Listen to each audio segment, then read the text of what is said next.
Hello, welcome to The Cutting Room, the movie show from all the right movies. I'm John, and the couple of tricksy characters with me are Matt. Hello. And Westy. Hello. We love a good sequel, don't we? All right. So when Matt suggested Lord of the Rings, we thought, it's Middle-earth, might as well start in the middle. Middle, yeah. Absolutely. So today, it's The Lord of the Rings, The Two Towers. The extended edition as well.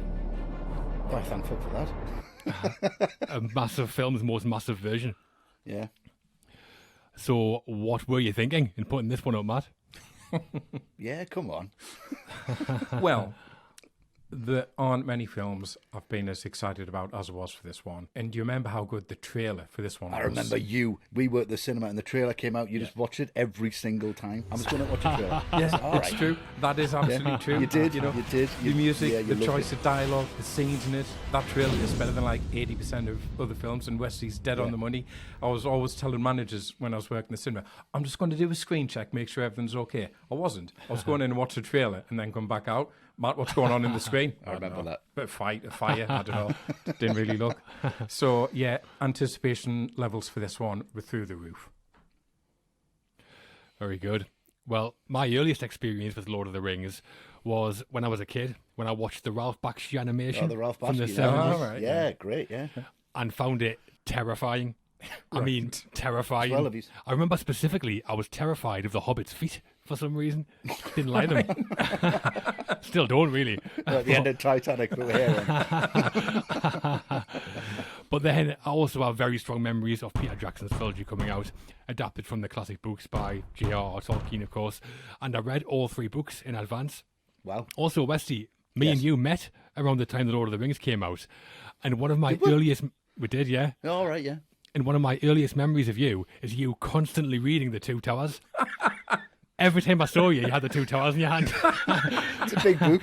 Never made any progress. I read it like an Ent would read it. But I mean, the film was a huge hit at the time. It seemed to be everywhere for a while. And critically, it's still very highly thought of today. I mean, it's massive, isn't it? Yeah. A true epic. And groundbreaking in part two.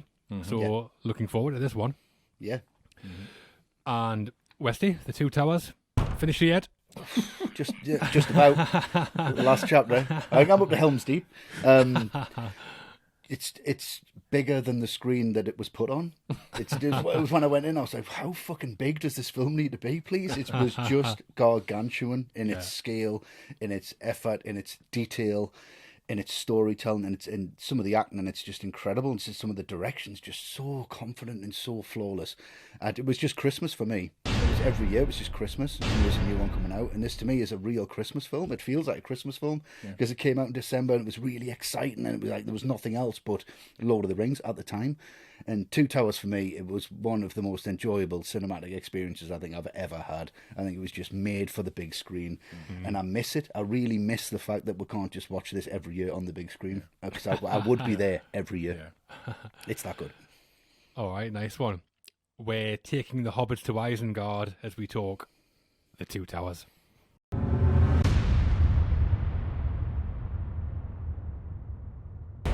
Picking up where the Fellowship of the Ring left off, The Two Towers continues the journey of Frodo Baggins, a hobbit tasked with travelling to Mordor to destroy the One Ring.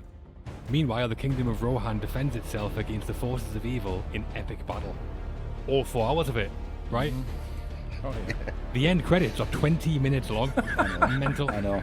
I actually watched them all as well. The Two Towers was directed by Peter Jackson, written by Jackson, Fran, Walsh, Philippa, Boyens and Stephen Sinclair, produced by New Line Cinema, and stars Elijah Wood as Frodo, Andy Serkis as Gollum, and Viggo Mortensen as Aragorn. So, as we always do on The Cutting Room, we're analysing The Two Towers by talking about the direction, the writing, the cast, our highlights, and then we'll give the film a rating out of 10. Yeah? Yep. To start at the start then, well, I mean, we're not starting at the start, are we? We're starting in the middle. It's on the middle. But we're talking about the director. It's Peter Jackson. Starting his career as a director back in the 1980s, Peter Jackson was originally mostly known as a black or horror comedy director, with heavenly creatures thrown in too, randomly. Yeah. Then, from nowhere, Lord of the Rings. Yeah. Ridiculous. Outrageous. Yeah, it's ridiculous how he got the gig. Fellowship of the Ring was a mega hit and made Jackson a household name, and The Two Towers came just 1 year later. So, how was PJ's work on Two Towers, Westy? Imagine the scope of this. Imagine it. But his use of wide angles, the way he moves the camera, the way he's not scared to have his own personal stamp on it, I think it's just incredible what he does. To do 3 films over a 14-month period and shoot them simultaneously in New Zealand, in his home. I'm going to do it all here. And, and there was some bits filmed in national parks, and he had to get the permission from the Conservative Society of New Zealand. They had to remove grass and keep it in specially stored greenhouses because we're going to be shooting there for that long, and then bring it back and put it exactly where it needs to be. The attention to detail on this is just an incredible thing. And as we're on that, I've got my top 3 shots, which is really hard. Well, I give us 3. I can give you 13, but I give us your top 3 shots. So my top 3, in no particular order because I cannot rank them because they're all fucking flawless, is I'll go for the first one. Aragorn returns to Helm's Deep and pushes them doors open. Oh, but it's just that's an entrance. That's how you open the door. Yeah, That's how you come back. Massive doors. But it's a wide and then it's a mid, and it's just the way he stands and looks. It's like, I've never wanted to be anyone more in my entire life. Do you remember how much I tried to grow my hair in the 20 years that you've known? Just look like that. Just come up. Like my mum's like, your tea's ready, and I was walking the dining room like that. Fish fingers again, is it, man? So, the second one is Gandalf, First Light, Fifth Day. That wide shot when and the horse just kind of rears up and you see the sun's behind him. A wizard arrives exactly when he means to, and it's just fucking brilliant, that moment.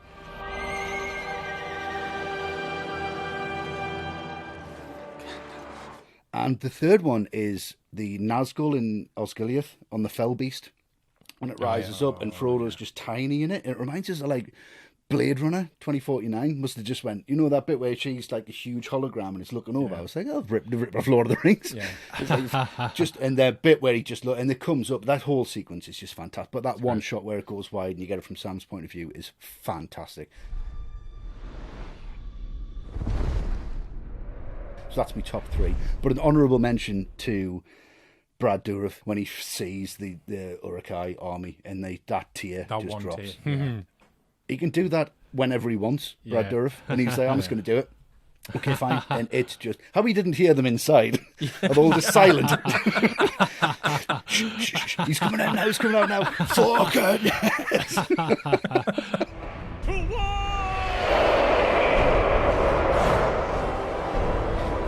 I mean, these are Peter Jackson's films, aren't they? Oh, 100%. Oh, yeah.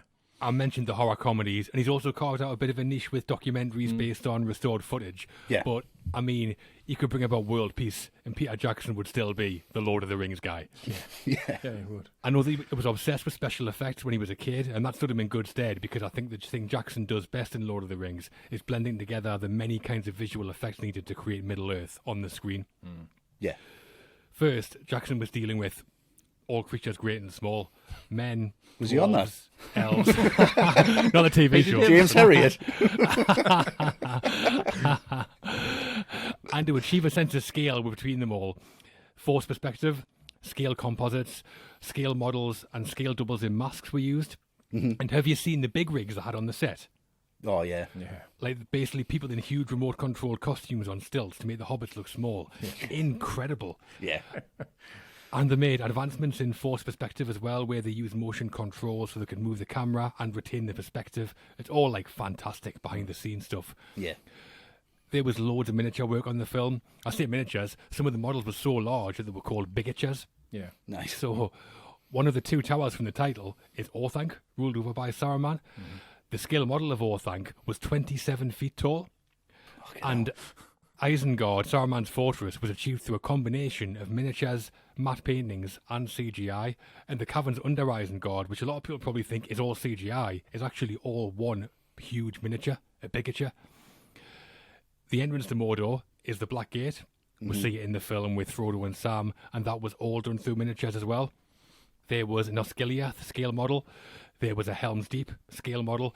And the moments where the boulder smashes into the Osgiliath tower and the Deeping Wall explodes were all done by just destroying the miniatures. Yeah, which is ridiculous. That explosion at Helm's Deep, is that a miniature? What? Yeah. Yeah, it looks amazing. It would be great fun doing all that. Oh, that'd be fantastic. Well, you'd shit yourself if you built it. Yeah, crying. Oh, God. And in total, miniature photography for the whole trilogy took 998 days to carry out. In terms of working days, that's just under 4 years, just shooting miniatures. Kubrick would have done that in like a year and a half. Just hired 998 people. Yeah. One day. Yeah. And the Two Towers was also a 409 CGI, and they were provided by Jackson's own effects house, Weta Digital. Yeah. We'll talk about Gollum later on, but he wasn't the only digital character. Treebeard was created as both an animatronic and digital effect. The animatronic puppet of Treebeard was 14 feet high, and apparently it took so long to get Dominic Monaghan and Billy Boyd as the Hobbits up there that during breaks they had to just stay there for hours at a time. Yeah, they wrote a screenplay, didn't they? Yeah, they did. And the digital Treebeard, get this, when Weta were creating the digital version of Treebeard, one frame of Treebeard took up to 48 hours to render. And he's in the film quite a lot. I've done some quick maths, and it means that to create Treebeard, it took over 50 years in real time. Fucking hell. How long it takes him to say a sentence? Quite appropriate for an editor, isn't it? Yeah. So, I mean, incredible visual effects across digital and practical on a scale that's rarely been matched. No surprise that the Two Towers won the Oscar for Best Visual Effects. Real movie magic going on. And it was all managed and pulled together by Peter Jackson. I think it's an effects masterclass. Just massive. It is an effects masterclass. And the fact that there's only ever 100 Uruk-hai as well and everything else is digital is absolutely outrageous. Yeah. And Matt, how was Action Jackson's work here for you? Action Jackson. Carl Weathers. I mean, I think the trilogy itself is a remarkable achievement. And the comforting thing going into Two Towers was you were very confident because you had made them all at the same time. So unless something had gone badly wrong in the edit somewhere, you knew this was going to work. But what stands out for me is how Jackson handles the tone of it, because I think the fantasy genre, it can go one of two ways. It can either be fun, but kind of lightweight and silly, something like Krull, or it can get a bit self-important, a bit up itself, and just wrapped up in its own mythology too much. If you think of like the last season of Game of Thrones, like no one was enjoying that. It can go that way. I certainly wasn't. Yeah, exactly. But like Jackson avoids that completely, and like to borrow one of Wesley's favourite words, he just makes it so accessible because it's not silly, but it's not dour. It's genuinely gripping with some amazing world building and proper involving drama at the heart of it. And what I think is interesting about the tone of Two Towers is how it's different from Fellowship, because Fellowship has that quest narrative, and it is dark in places, but relatively light for the most part. But this one, it changes so much and it becomes a proper war film. It gets seriously dark, and it's talking about the extinction of mankind, and the introduction of Gollum shows you how powerful the ring is in the wrong hands. And Jackson's instinct for how this should feel is just so sure-handed. All those early scenes in Edoras with Wormtongue sneaking around, manipulating Theoden. Great. It's fantastic. That's fantastic. It's Shakespearean. It's like watching like Kenneth Branagh's version of Hamlet. Yeah, right. It's serious stuff, but it works in a film where two of the characters spend all their time with a talking tree. Somehow he just gets it all to feel right. So overall, the way that this film darkens everything from the first, but it feels natural to do so, it's just so clever. And here, I think you have to give a mention to Howard Shaw as well, because I think his score helps so much. It's not like trivial, silly, fiddle-dee-dee music. It's bombastic, but it's bombastic in the right way. Yeah. It's the only thing to match them landscapes. When they're both together, that is an absolute dream. Yeah. Howard Shaw won the Best Score Oscars for The Fellowship of the Ring, and then 2 years later for The Return of the King, but he wasn't even nominated for The Two Towers. How does that Really? work? Did everyone just think, you just wrote it like before and then they've just used it all the way through? Maybe. I mean, with the tone as well, Matt. I mean, the way when the Fellowship ends and this one comes in, you've waited a year to see it. It feels like it's just a complete continuation. You've just like had an ad break for a year and then you're straight back in. It's absolutely fantastic. But Jackson wanted the film to have a grounded feel and told concept artists to think of Braveheart as an influence. Fucking yes. Yeah. I knew you'd like that. Of course he did. But the opening helicopter shots of this are the same as Braveheart. It's it's the same. How close it gets to the mountains, how it sweeps over. It's a similar kind of score. It's fantastic. I mean, this is more factual than Braveheart, isn't it? But you know what you can do. But the artists kept coming up with stuff that was too fantastical, which you would if you like. You're going to draw over Lord of the Rings, but fucking yes, do that. So Jackson hired Alan Lee and John Howe, who as two main concept artists. Lee and Howe were illustrators best known for artwork inspired by Tolkien's work, so they're really into it.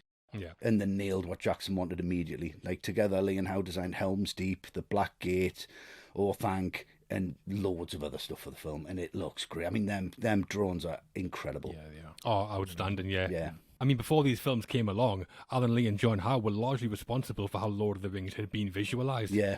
So I think it was the right thing to do to involve them, just out of respect as much as anything else. Yeah. But their designs are brilliant. Strangely, didn't go to them first.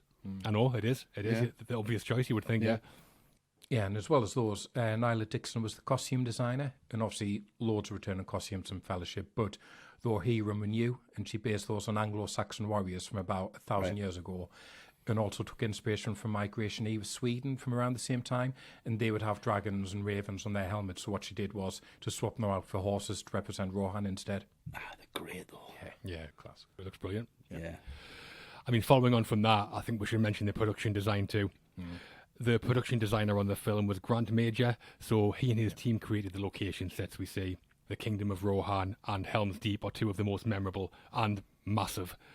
And to tie in with what Nyla Dixon was doing, Major also took inspiration from the Anglo-Saxons and Migration-era Sweden, so there was some joined-up thinking going on, and that shows. I mean, it feels like one world, 100%. Oh, yeah. And the thing as well about Peter Jackson, I think it's probably quite well known. Well, some people might not, but he always has a cameo in his films. Do you know where he does his cameo in Two Towers?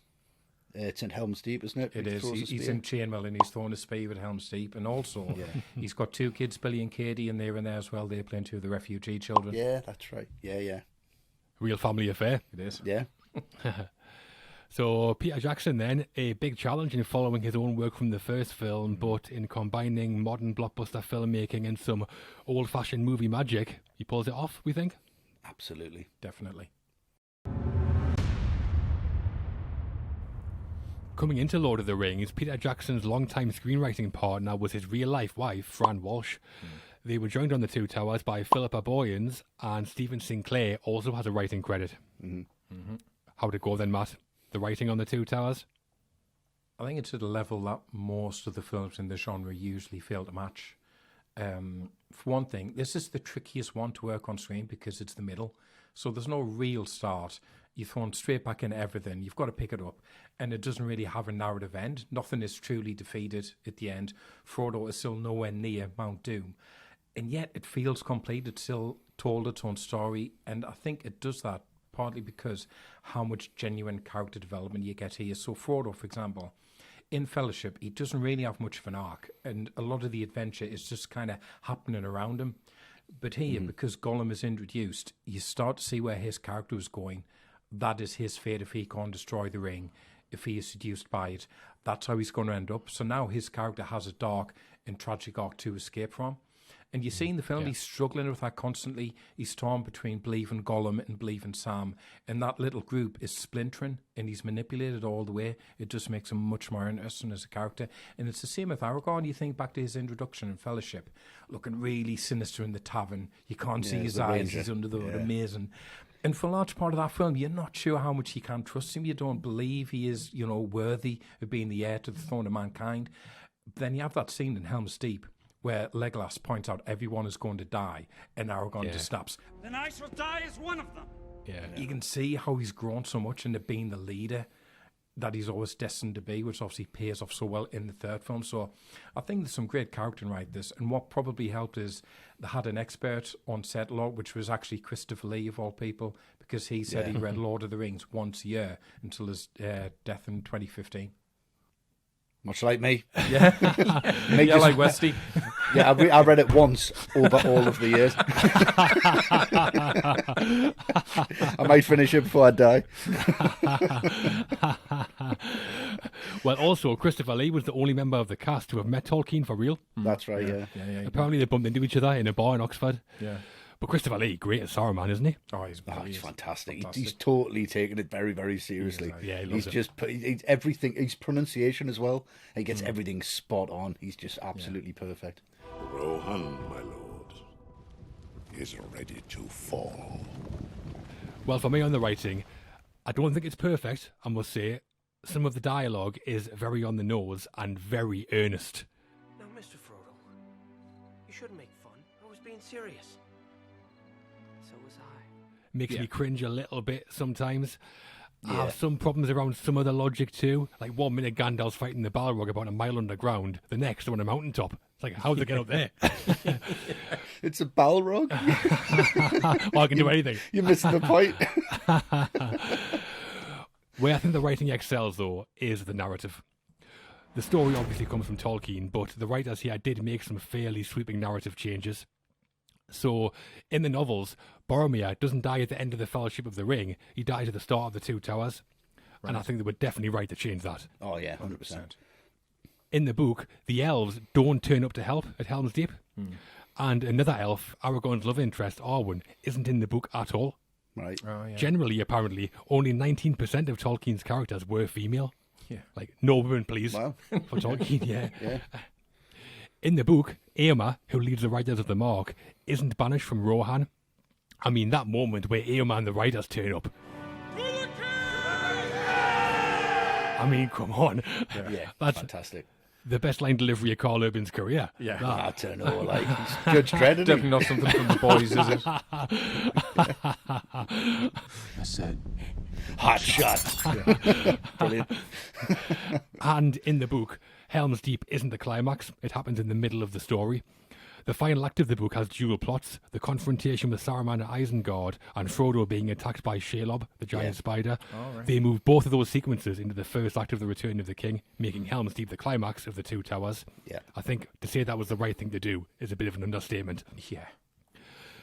So I do have some issues with the parts of the writing, but the plotting isn't one of them. The narrative is outstanding. I mean, the whole trilogy is one of the greatest stories ever written for me. And most of it comes from Tolkien in the novels, but I think in restructuring the Two Towers narrative and bringing in some strong subplots, the writers here can take some credit as well. Yeah. And it makes it an excellent book-to-movie adaptation for Yeah. me. Yeah. And Westy, what do you think of the writing on the Two Towers? I mean, it was definitely written for the screen. This was written to be viewed.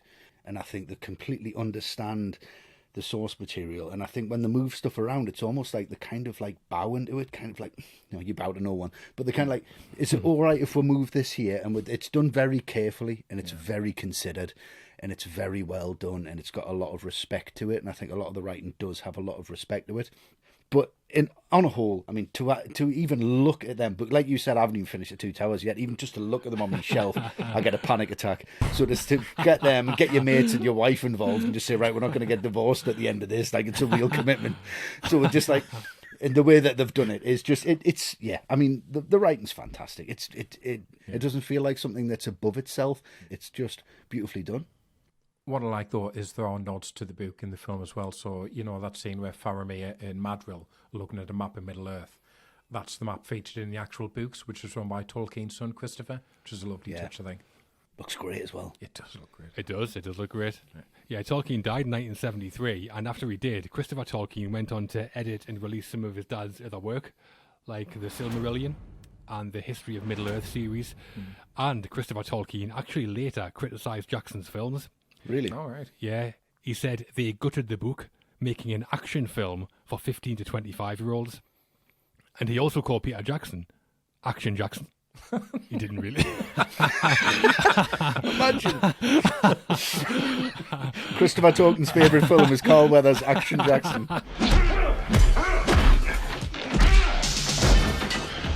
Watch your language in front of the lady. Love this. Wish my dad had written this fucking thing. Far more complex. It couldn't have been done any better at the time that it was made. It couldn't have been. And if you didn't like it, then he's just being a dick. So, the Hobbit was published in 37, and then Lord of the Rings came after 54 and 55. And unsurprisingly, there were quite a few attempts to film them before Jackson did it. So strap yourselves in, lads. This is epic. I'm going to give you the podded history of all the failed attempts. It's going to be nearly as long as the Two Towers. It's going to be 4.5 hours. Yeah. Go for it, man. So, first of all, Disney, pretty obviously, they were interested pretty much straight away in the Both were. 30s, both for The Hobbit and then again in the 50s for Lord of the Rings, but neither of those attempts went anywhere. No, too busy washing his hands.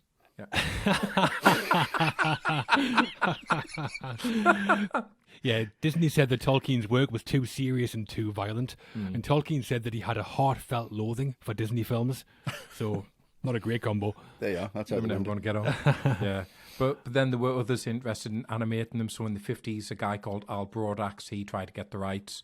Forrest J. Ackerman, he produced a treatment that apparently Tolkien hated. And then in the 60s, the studio called Rembrandt Films, they produced a 12-minute animation of The Hobbit. Right, that Rembrandt animation was the first time Tolkien's work was ever put on screen. Right. So it was significant, but also really, really bad. Is it? Oh, consider 12 it. minutes? It's basically stills. There's no animation. Right. All right. Like Legette. Yeah. So then after that, 1969, United Artists, they bought the rights. And this one I think some people will have heard of because it's just so outlandish. They wanted the Beatles as the four Hobbits, Twiggy as Galadriel, and all directed by Kubrick, who said, it's unfilmable. Sorry. Of course it is. I mean, unfilmable with the Beatles, yeah? Getting a Mordor on a yellow submarine. Brilliant. I mean, that's the year after 2001 as well. Yeah. So if Stanley the Manly says you can't film it, you know it's true. Well, exactly. Ringo would have had to carry it, wouldn't he? So then, next attempt after that, John Booman had a crack, and he wanted Al Pacino as Frodo. And then in that script, Sauron is described as looking like Mick Jagger. So God knows what that was going to turn out like. That would have been amazing. It would have been. Pacino in there. Also in Boorman's script, Frodo was a bit of a player and he had sex with Galadriel. Just because he could. Yeah. Whereas Sauron would have been having sex with everybody if he was like Jagger, I think. Under my thumb, the girl who once had me down. So then in the 70s, there was another Hobbit animation, this time by Rankin and Bass, and then probably the other adaptation that is quite famous in its own right. You mentioned, John, the Ralph Bakshi one. That was 1978. You still have nightmares about it. Yeah, remember when cartoons were terrifying? I mean, I saw Lord of the Rings, Watership Down, and Pinocchio all around the same time. Christ. Plague dogs. Fucking awful. It's horrific, that. No need. There's no need. So now we're in the 80s on this epic journey, and George Lucas, obviously, he tried to get the rights. Apparently, he wanted Spielberg to direct it, but that came to nothing, which is why he ended up doing Willow with Ron Howard instead. What? Yeah. Willow. Yeah, I want to do Hobbit with Spielberg, but I'll settle for Willow with Howard. Yeah. No way, George. Yeah. So yeah, then the whole thing, it just seemed like it was dead in the water. It was never going to happen until Jackson came along in the 2000s for the Lord of the Rings trilogy and then Hobbit trilogy 10 years later. Yeah, somehow stretched The Hobbit into 3-hour films. Yeah. Talk about padding it out. Yeah. Yeah. Too Unbelievable. much. Too much. Too High much, frame rate as well. He shot them on a really high frame rate, which, it's not for me.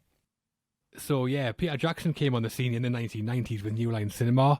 Before New Line, though, another production company had the rights to Lord of the Rings. Do you know who it was? I don't. Didn't Weinstein have a hand in it at one point? Yeah. As well as other things. Yeah. Yeah, so Miramax, headed by Harvey Weinstein, had the rights. And Weinstein wanted to adapt the books into 2 movies. There was a lot of fallout with Peter Jackson, and according to Jackson's manager Ken Kamens, at one point Weinstein threatened to replace Jackson as director with Quentin Tarantino. Amazing. That would have been amazing. Can you imagine what the Hobbit feet would look like in Tarantino? Oh, Huge. he'd be loving them. Huge close-ups, really hairy feet. Massive feet. Yeah. But then the costs escalated, so Miramax sold the rights to New Line. But that's also why Stephen Sinclair has a writing credit. He worked on the screenplays for the 2-part approach with Miramax. Right. That's Peter Jackson, Fran Walsh, and Philippa Boyens as a screenwriting team. A real challenge in adapting a classic and huge novel, but they tell the story of the Two Towers very effectively, and a very good adaptation, we think. Yeah. Oh, yeah. it's All great. 3. Yeah, brilliant.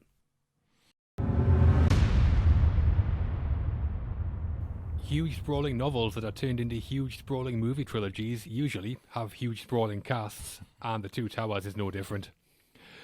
We can't talk about every cast member, unfortunately, and obviously. So we've picked one each, haven't we? Mm-hmm. So Yes. who are you going for, Matt? Yeah. Well, there is plenty I could have picked from, but I will go for Elijah Wood as Frodo. And I want to start off with just the honest opinion, which is it's not because he's my favourite character or favourite performance in the trilogy, but I think it's important to talk about him because of how he changes here, which goes back to what I mentioned in the writing, because, again, look at Fellowship, very much a passenger as a character. Everything just going on around him, and he's just like, oh, what, where am I going? Just take me by the hand, lead me. How do you make a character who is so naive and innocent interesting? And I think that's a struggle in Fellowship, and I think Wood's performance reflects that. But give him more interesting stuff to do here, and I think he gives a better performance. A lot of that is to do with Gollum, because you can see Frodo looking at him and thinking, that could be me. This is what the ring does to people. And there's that duality, that sense of fascination but revulsion. He wants to save Gollum at the same time because he wants to save himself. You were not so very different from a hobbit once, were you? And where I think Wood's performance stands out is that suggestion of someone who is increasingly torn as this journey goes on. He's torn between loyalty to Sam and trust in Gollum, torn between his better nature as a hobbit and the darker aspect of his character, which the ring is calling out to constantly. And when you've got like Wood's just physicality at place, well, you can see how tired he is in this film, how it's straining. You know, he's got those like huge blue eyes, which really emphasise how innocent he is, but also how much pain he goes through in this film in particular. And I think they're really good at putting across the physical and mental strain that he's going through. So like I say, no, it's not my absolute favourite performance in the film, but it is when Frodo is a character and Wood's performance starts to make sense to me. It's when I go, okay, he's that. That's what's going on with him. So I think he is worth talking about still. Yeah, I think you're right. I think a big part of why he was cast was probably because of how he looks. Yeah. He looks like a hobbit, doesn't he? Yeah. I know it was a big family affair. I think they're all still really close now. Yeah. Even after filming Wrap, they all get tattoos and more part of the Yeah, family. But yeah, they do. there was actually family in there. Elijah Wood's sister Hannah's in the film. We see a shot of her in Helm's Deep, and Viggo Mortensen's son is in there as well. And like you mentioned with Jackson's kids as well, Yeah, they're in Jackson's kids, every film, I think. Yeah. Yeah, and the boy who gives Aragorn his sword at Helm's Deep, that's Philippa Boyens' son. Boyens' son, yeah. Right. Yeah. Okay, yeah. But there was a different actor brought in to do the voice, wasn't there? Because his voice broke when they came Yeah. over Oh, dubbing. Right. Yeah, that's right, yeah. Bless him. Went really squeaky. Yeah. That's a good sword. Cheers, mate. Yeah. Might have made a good Gollum in that case. It might have been great. So, speaking of Gollum, for my cast member, I'm going to talk about Andy Serkis as Gollum. The Stour Hobbit who represents what Frodo could turn into. He's been corrupted by the ring and developed split personalities, Smeagol and Gollum. I mean, when you talk about a character stealing a movie, this has to be up there. Gollum waltzes in part 2, playing catch-up with everyone else, and walks off with the film, for me. Yeah. I think there's 3 great aspects to Gollum. First off, I think he's brilliantly written. The conflict within him is almost tangible.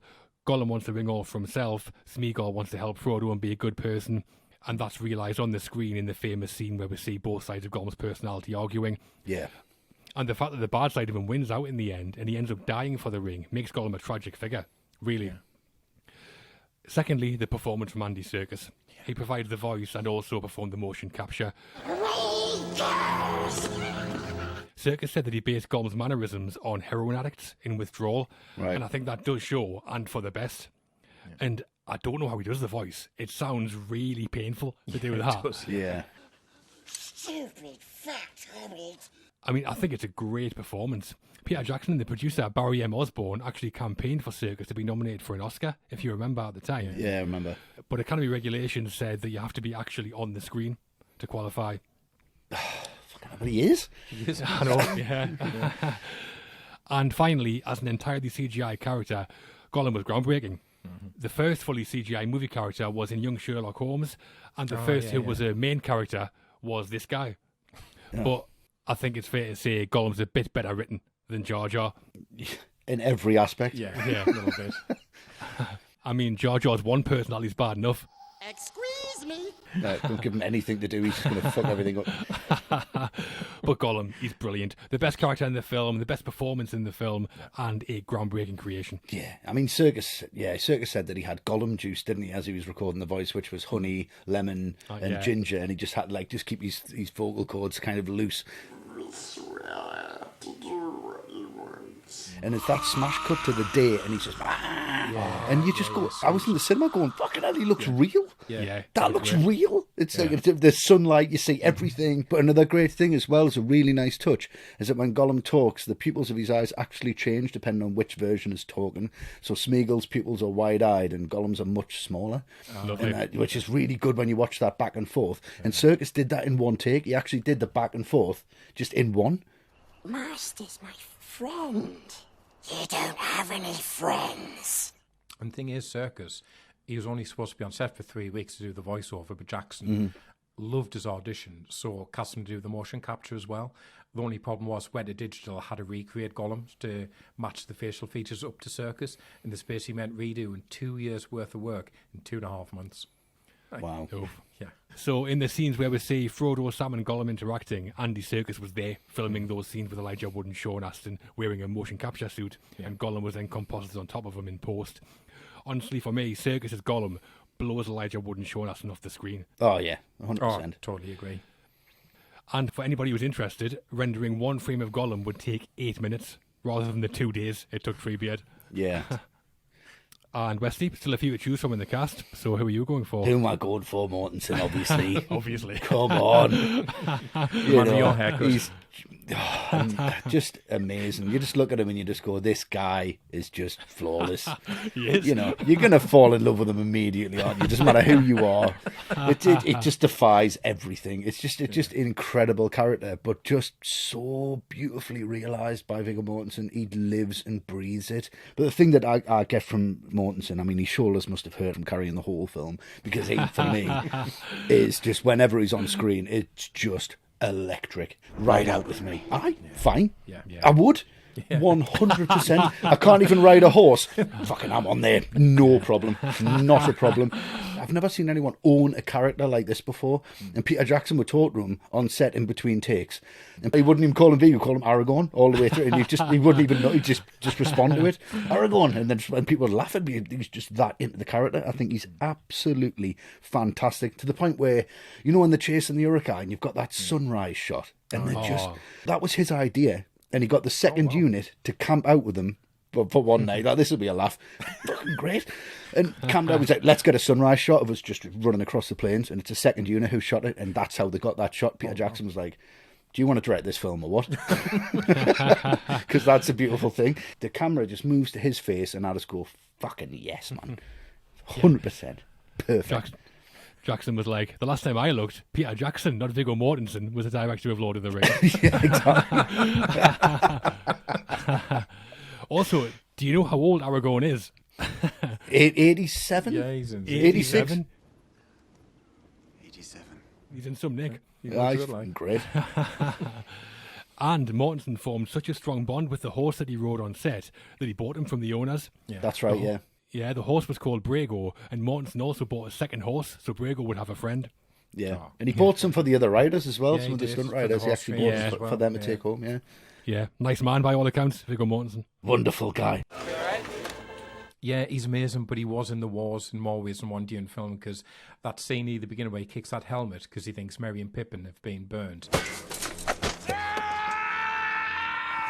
That yell is real because he actually broke 2 toes while he did that. So, and then when he was filming Helm's Deep, he broke 2 teeth and just said, "Is there any super glue on set?" He just wanted to stick them back on. But Barry M. Osborne, the producer, said, "No, you have to go to the dentist, Viggo." So off he went, back on set within half an hour. Yeah, and he went covered in the black oak blood from Helm's Deep because it was Peter Jackson's personal dentist. And he's just keeping the theme, and he's the 2 toes, the 2 teeth, the 2 towers. Fantastic. He's well into the character.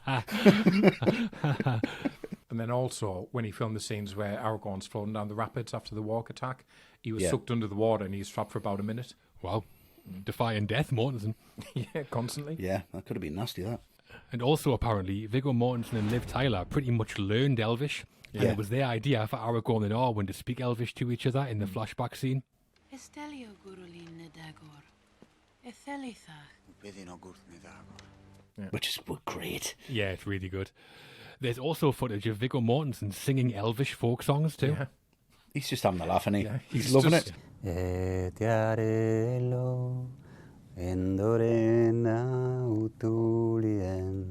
I mean, my favourite Elvish song is Jailhouse Rock, but that one's good too.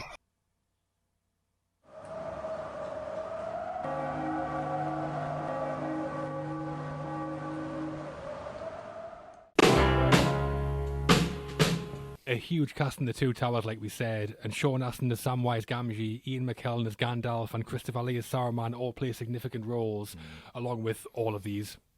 Loads of them. Massive cast. Huge. But in the main three we talked about, all good, and Gollum, pretty unforgettable. Yeah. All Astonishing amazing. character. Amazing. The Two Towers Extended Edition runs 223 minutes in length, so we weren't exactly short of scenes to pick from when choosing our highlights. So what are you going for, Westy? No wonder Luke hasn't seen it. I'm going to go for the Warg attack, which I think is just a really lovely action sequence when we didn't really need one, because Helm's Deep's coming up, but it sets up so much. There's one bit for me, it does kind of jar us a little bit, though, when Legolas grabs the horse and jumps onto it. It's a bit shit. It's rubbish. It's just shit. It's like, It's impossible. You're How do you do looking it? at, you're like, well, I'll go that way, and then I'll just jump on the back. And I mean, Aragorn going over the cliff just kind of sets everything up. He sees the armies marching towards Helm's Deep. You see his relationship that he's got with everybody else. Miranda Otto's character is like, just, you know, she realises our love for him. Bernard Hill's really great in that as well. And he realises what they've lost. And it's totally different, because this happens in the book. It happens in the Fellowship of the Ring as the head of the Mines of Moria, which I think would have been outrageous. Like, nobody would have known anything of what's going on, and he would have just been like, really? That was originally written at night, but Jackson changed it to daytime and moved it to the Two Towers, which I think is miles better. Because, I mean, why is he making these decisions that challenge the digital teams, the design teams? Oh, you see all the wargs? Yeah, we're going to make all them. And it's through the day, by the way. Oh, for fuck's sake, can I make it through the night so we can just make it a bit easier? Yeah. And it's like, no, we're going to set all that up. And the orcs, he took a tumble off the cliff. Oh, brilliant. Really great. Yeah. Yeah, I like the wargs. In the book, they're described as being like wolves, but the design has brought in elements of hyenas too, which you can see. Yeah. I mean, there are no hyenas from The Lion King, obviously, but Definitely who not. is? No. It's not that good. What I'm not a fan of here is something that starts to get really ramped up around this time in the film, and that's Gimli being this constant source of comic relief. Yeah. Right. The bit before the attack where he falls off his horse and everyone's laughing at him is terrible. It was deliberate. It was deliberate. Yeah, but his axe goes flying towards children. Have you noticed that? No. I didn't Watch know it that. again. He's probably killed about 3 kids. I mean, it's like lowest common denominator slapstick. It makes him look like an idiot as well. The only funny thing Gimli says is outside Helm's Deep. Toss me. And that's not meant to be funny. You're just going to have to toss me. Don't tell the elf. Toss me. So, for my highlight, I've gone for the climax to Frodo, Sam and Gollum's plot thread, where Faramir takes him to Osgiliath, All right, nice. where there's a battle going on between the Gondorians and the Orcs. We actually see very little of the battle, because Action Jackson doesn't want to detract from Helm's Deep, I'm guessing. But I think it's pretty interesting from a character point of view. Yeah. Firstly, Faramir, who's a secondary character, I think gets a really good arc. He does, yeah. Boromir's brother, Faramir, very much lives in Boromir's shadow, and like Boromir, he gets confronted by the ring. Where Boromir tries to steal it from Frodo in the first film, though, Faramir proves he's a stronger man by letting Frodo go. I think at last we understand one another, Frodo Baggins. And it's all given a lot more weight by the scenes with their father, Denethor, who prefers Boromir to Faramir. Yeah. I think it's excellent, and I think David Wenham, who plays Faramir, is really good too. Yeah, he is. If you let them go, your life will be forfeit. Then it is forfeit. And also, Osgiliath is about Gollum. The way he's treated by the Gondorians is genuinely difficult to watch. Yeah. When he's fishing, singing his song All Happy, and the ambush him, stick a hood over his head, and beat the shit out of him. Full on Geordie Circle for Gollum. It's awful. Yeah. Stomped on. Yeah. But I think the writing is excellent. Gollum, or Smeagol's treatment by the Gondorians, is what brings the Gollum persona back. And that final scene where he monologues again and sets up Shelob for Return of the King. Yeah. Great final scene, that. Yeah. So, yeah, I mean, Osgiliath, there's a battle going on, but it's very much character-led, and I think it's a really well-written and really well-put-together sequence. Yeah, I think Faramir is great in that. I mean, we talked about some differences to the book earlier, and this is a pretty big one. The whole sequence in Osgiliath isn't actually in the book, and Faramir's arc isn't really there. In the book, he just casually lets Frodo go, which just wouldn't have worked at all. And there's a nod to that change in the film, because Sam says, By rights, we shouldn't even be here. which is a really nice touch. It's just like, I think it's fantastic. As do I. All right, Faramir, as do I. Getting into this, aren't you, John? Brilliant. Let's draw swords together. So, Matt, 2 big highlights there, but still 3 hours, 20 minutes worth for you to choose from. Yeah. Yeah, what you going for? What say you? Yeah, exactly. What say I? I say I'm going as big as I could go in this film, because it's got to be Helm's Deep. So it begins. Is that all you can conjure, Matt? Is it not enough? I mean, it's amazing, is it? The tension before it even starts is off the scale, because we know how big this army is. Aragorn's told us, we've seen glimpses of it, but it's the way you just hear it approach, and it's that black mass slowly approaching on the horizon, lit by torches, this black shadow just covering the land. And I love that shot where the lightning cracks and you get Legolas's reaction, because he sees for the first time just how big this army is. It's so foreboding. And it's like Jackson is on a one-man mission just to outdo everything that's come before. I mean, we've mentioned Braveheart. Braveheart's like a pub fight compared to this. And the lightning and the rain coming down, it adds so much. It's very Kurosawa, it's very Ran, it's very Seven Samurai. Yeah, it is very Ran, yeah. And have either of you seen Waterloo from 1970 with Rod Steiger? No. I'm not going to lie. It's not really well known. It should be. The battle scenes and that Right. are amazing, and Jackson takes a lot from that. So go check that out. Oh, really? Yeah, Right. Nice, yeah, it's incredible. Orcs in there, isn't Big ladders going up the top of Napoleon. Tiny step ladders. But when it all kicks off here, it's just incredible. Shot after shot. I love all the swooping shots over the walls. All the shots of the ladders being winched up, the orcs charging the battlements. Theoden so cocky, thinks it's going to be easy. Till the Too wall cocky. blows up. And then when the wall blows, you've got like Aragorn throwing himself into the Legolas surfing down the battlements on a shield while firing off arrows, which should be ridiculous, but it's fucking cool as fuck instead, even if it was all but what works so well is it's a tactical battle as well. They're not just two armies smashing into each other. They've got a plan. They're not just blowing up the wall. You've got that faction attacking the other gate, but they've shielded themselves so they can't be taken out by arrows. So I just think it's so tense. It's so brilliant filmmaking, like on a scale you've never seen before in this genre. Yeah. And I know there were so many extras in this sequence that they were given T-shirts that said, "I survived Helm's Deep." So extras would meet other extras in New Zealand and recognise each other from the shirts. Yeah, nice. Brilliant. That bit when the elves are just, and they fall back and Aragorn's just telling them to fire, and all the arrows come on, his hair's moving. It's just like, oh, come on. His hair's moving. He's like, the arrow comes past. He's like, and you just, there's no need for that level of detail. And I just, I don't know. It's, oh, God, it's just so good. Yeah, I mean, one of the best battle sequences ever put on screen, surely. And the scale of it, I think, is just unmatched. It took 7 months just to build the set. You know why it took that long? Because it was massive. They built the set into the side of a cliff. Like the grotto. Yeah. The miniature or bigature of Helm's Deep was 7 feet high and 20 feet wide. Like I mentioned, they blew up the scale model. I love that when the Uruk-hai's running towards the wall and Aragorn's shouting at Legolas in Elvish.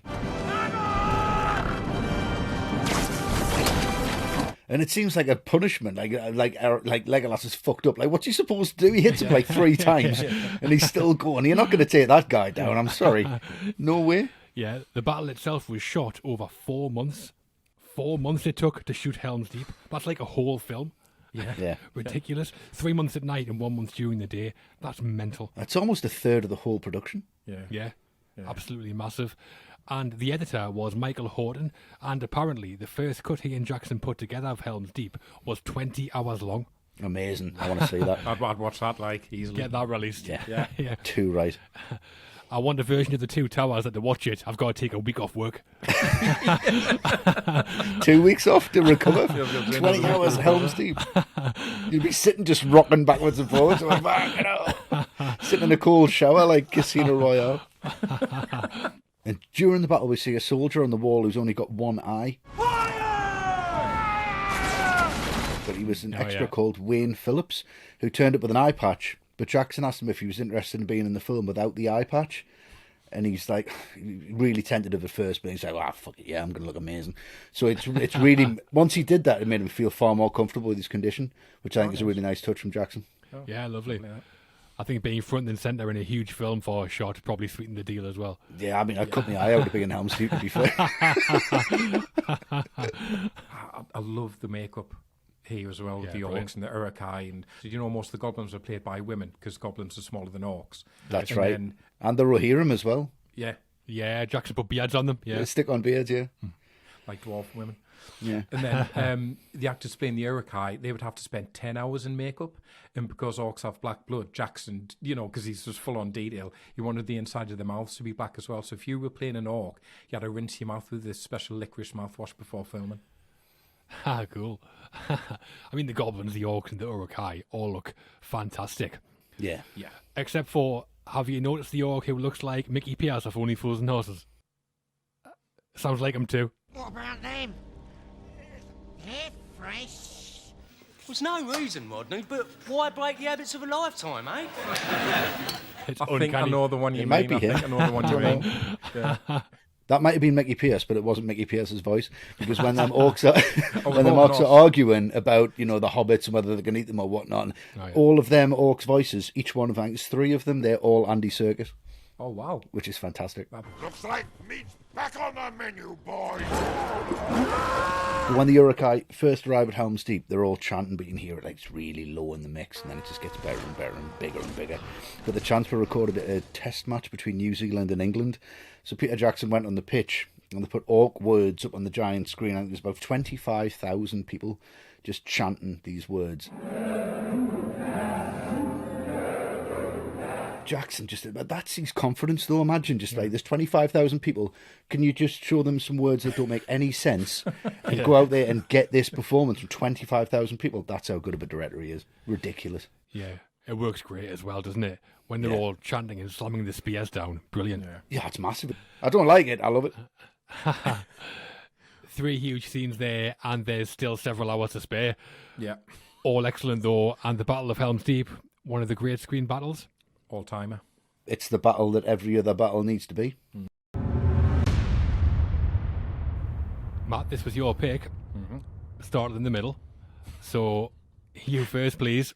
Summary and score for The Lord of the Rings, The Two Towers. Yeah, I can just say we did put up Fellowship a few times and no one voted for it. So, this isn't like my decision. I'm just saying that.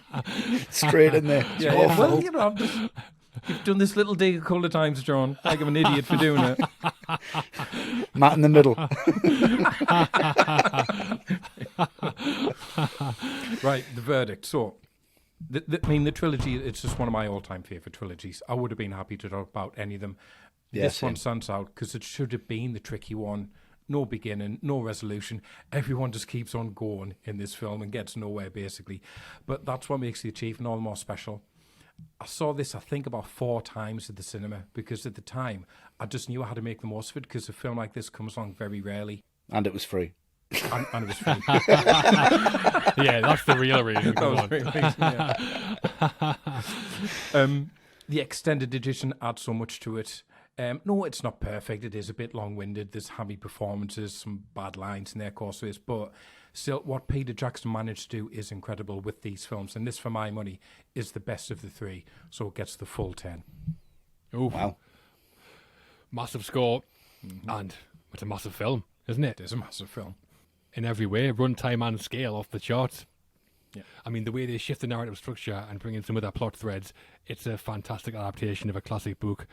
As director, Jackson made a film that's one of the best ever examples of the full range of visual effects, miniatures, camera tricks, prosthetics, animatronics, matte paintings, digital. It's all in there and all brilliant. In Gollum, we have a groundbreaking creation, one of the great blockbuster movie characters, and in Helm's Deep, one of the best ever on-screen battles. I have some issues around tone and some illogical writing, but those moments are overwhelmed fairly easily by everything else I just mentioned. A brilliant film, one of the great sequels, and to me, the best movie set in Middle-earth. It's 9 out of 10 for me.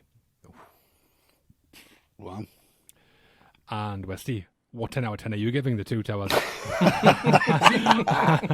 The 10 Towers. The 10 Towers. Yeah, I was quite conflicted with this because I watched it again and there was some bits that really took us out of it. Like we've talked about some of the hammy performances, some of the hammy lines, some of the bits where you go, yeah, but then you see, Viggo Mortensen on the screen and you just go, yeah, this is fantastic. There's just the weaving of the storylines. It's just the cutting between Helm's Deep and then the Ents for me. It really, really brings it down. It's like when you get when you're a kid, like 8-year-old, right, and you get a toy in the supermarket and you go, fucking yes, I just want to get to the checkout and I want to just pay for this. But your mum bumps into one of her mates and she's got to talk to them. It's like cutting between, I want to get to the checkout. Oh, Helm's Deep, I want to get this fucking. And so there's the Ents. And Helm's Deep. There's the Ents. All right. And then it does pay off eventually and it's fine. But for fuck's sake, it's the second of the trilogy. It's a huge, huge film. It's an incredible achievement. It's a fantastic piece of escapism cinema. And nobody else could have done this any better than Jackson. I'm not going to give it a perfect 10 because them bits kind of pull us out, but I am going to give it a 9.5. No, lovely. Wow. So altogether, that brings in The Lord of the Rings, The Two Towers, with a score of 28.5 out of 30. The battle for Helm's Deep is over. The longest film we've ever covered, and we are at the end of the episode. If you liked it and what we do in general, please support us on Patreon. Becoming an ATRM patron will get you access to benefits like bonus episodes of The Cutting Room and also access to our archive of podcasts, over 200 hours worth in total. And the podcasts are also available on our website. Still not as long as the trilogy, though. Oh, nowhere near. Mainly, though, becoming a patron will allow us to carry on making videos and make more of them. Yes. That's all for now, though we will be back. So please, come back next time. Yes, we will. Do, Thank you, guys. Do. Thank you. 4 times, Matt, you saw Two Towers. With the cinema, and I reckon probably another 4 or 5 since then, for definite, yeah. Obviously. Right. How many times do you see it, Westy? Yeah, about the same. 8, 9, whenever I can. Every Christmas. It's a Christmas film for me. Massive. How many times you read the book? Oh, for fuck's sake. Do you know what? Why'd you have to mention that all the way through the fucking episode? I'm sorry, mate. Well, it's all right, but, like, I can't fucking read. Right. I know, yeah, I know. Yeah. Didn't mean to offend you. Oh. Yeah. Sick of this shit. Fucking first time I met you, fucking reading The Two Towers. Oh, fucking hell, I can't even finish the fucking book. Aye, whatever. Right, no, whatever. Not fucking bothered. I'll just, yeah, all right, mate. Sorry. All right, fine. Don't even know where the fucking thing is. Fucking finish your fucking Two Towers before I could